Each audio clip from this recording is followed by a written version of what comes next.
ನವರಾತ್ರಿಯ 7ನೇ ದಿನವಾದ ಕಾಲರಾತ್ರಿ ದೇವಿಯ ಕತೆ. ಜಗನ್ಮಾತೆ ದುರ್ಗೆಯ 7ನೆಯ ಶಕ್ತಿಯನ್ನು ಕಾಲರಾತ್ರಿ ಎಂಬ ಹೆಸರಿನಿಂದ ತಿಳಿಯಲಾಗುತ್ತದೆ. ಅವಳ ಶರೀರದ ಬಣ್ಣವು ದಟ್ಟವಾದ ಅಂಧಕಾರದಂತೆ ಪೂರ್ಣವಾಗಿ ಕಪ್ಪಾಗಿದೆ.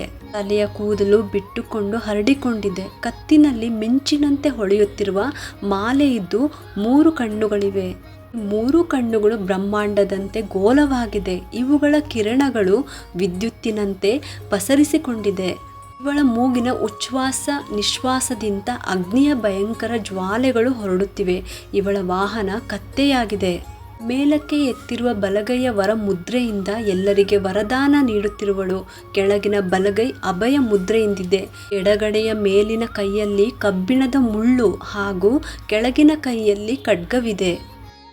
ಕಾಲರಾತ್ರಿ ದುರ್ಗೆಯ ಸ್ವರೂಪವು ನೋಡಲು ಅತ್ಯಂತ ಭಯಂಕರವಾಗಿದೆ. ಆದರೆ ಇವಳು ಯಾವಾಗಲೂ ಶುಭ ಫಲವನ್ನೇ ಕೊಡುವವಳಾಗಿದ್ದಾಳೆ. ಇದೇ ಕಾರಣದಿಂದ ಇವಳ ಇನ್ನೊಂದು ಹೆಸರು ಶುಭಂಕರಿ ಎಂದು ಇದೆ. ಆದ್ದರಿಂದ ಇವಳಿಂದ ಭಕ್ತರು ಯಾವುದೇ ಪ್ರಕಾರದಿಂದ ಭಯಭೀತರಾಗುವ ಅವಶ್ಯಕತೆ ಇಲ್ಲ. ನವರಾತ್ರಿಯ 7ನೇ ದಿನ ಕಾಲರಾತ್ರಿಯ ಉಪಾಸನೆಯ ವಿಧಾನವಿದೆ.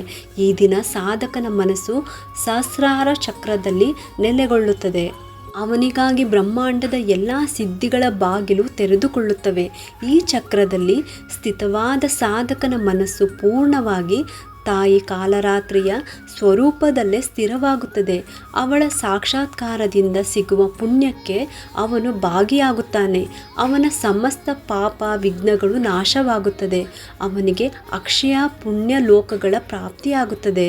ಜಗನ್ಮಾತೆ ಕಾಲರಾತ್ರಿಯು ದುಷ್ಟರ ವಿನಾಶ ಮಾಡುವವಳಾಗಿದ್ದಾಳೆ. ದಾನವ, ದೈತ್ಯ, ರಾಕ್ಷಸ, ಭೂತ, ಪ್ರೇತ ಮುಂತಾದವು ಇವಳ ಸ್ಮರಣೆಯಿಂದಲೇ ಭಯಭೀತರಾಗಿ ಓಡಿ ಹೋಗುತ್ತವೆ. ಇವಳು ಗೃಹಬಾಧೆಗಳನ್ನು ಕೂಡ ದೂರ ಮಾಡುವವಳಾಗಿದ್ದಾಳೆ.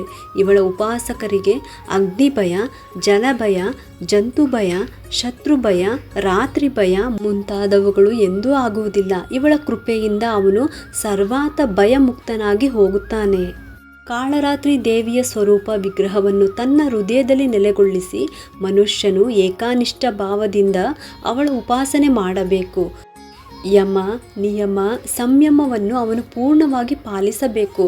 ಮನ, ವಚನ, ಶರೀರದ ಪಾವಿತ್ರ್ಯತೆ ಇರಿಸಿಕೊಳ್ಳಬೇಕು. ಅವಳು ಶುಭಂಕರಿ ದೇವಿಯಾಗಿದ್ದಾಳೆ. ಅವಳ ಉಪಾಸನೆಯಿಂದ ಉಂಟಾಗುವ ಶುಭಗಳ ಗಣನೆ ಮಾಡಲಾಗುವುದಿಲ್ಲ.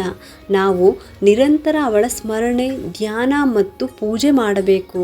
ಇಲ್ಲಿಗೆ ನವರಾತ್ರಿಯ 7ನೇ ದಿನವಾದ ಕಾಲರಾತ್ರಿ ದೇವಿಯ ಕತೆ ಸಂಪೂರ್ಣವಾಯಿತು.